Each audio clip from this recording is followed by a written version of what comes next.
একজন বাচ্চা মায়ের কাছে কতটা নিরাপদ সেটা শুধু দেখাচ্ছি। আমার বাচ্চাটা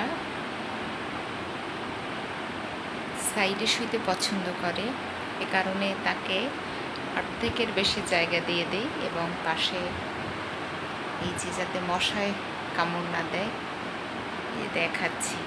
মাথার কাছে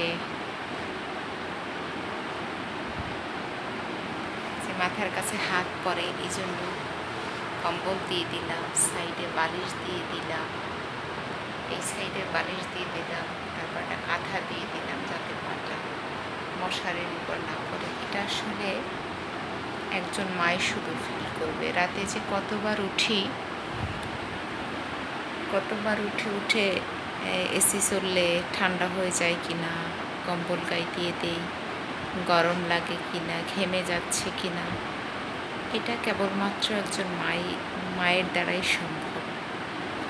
অন্য যারা আছেন তারা হয়তো অনেক ভালোবাসে, কিন্তু রাতের বিষয়টা তো একজন মা রাত জেগে থাকার অভ্যাস আছে, বাট অন্য কেউ তো সেটা সম্ভব না। মায়ের কাছে আসলেই বাচ্চারা অনেক নিরাপদ, যেটা আসলে অন্য কারো কাছেই পসিবল না।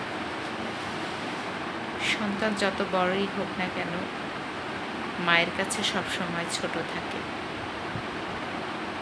এটাই। সকল বাচ্চারা নিরাপদে থাকুক, সুস্থ থাকুক। আল্লাহ হাফেজ। আসসালামু আলাইকুম। Good night.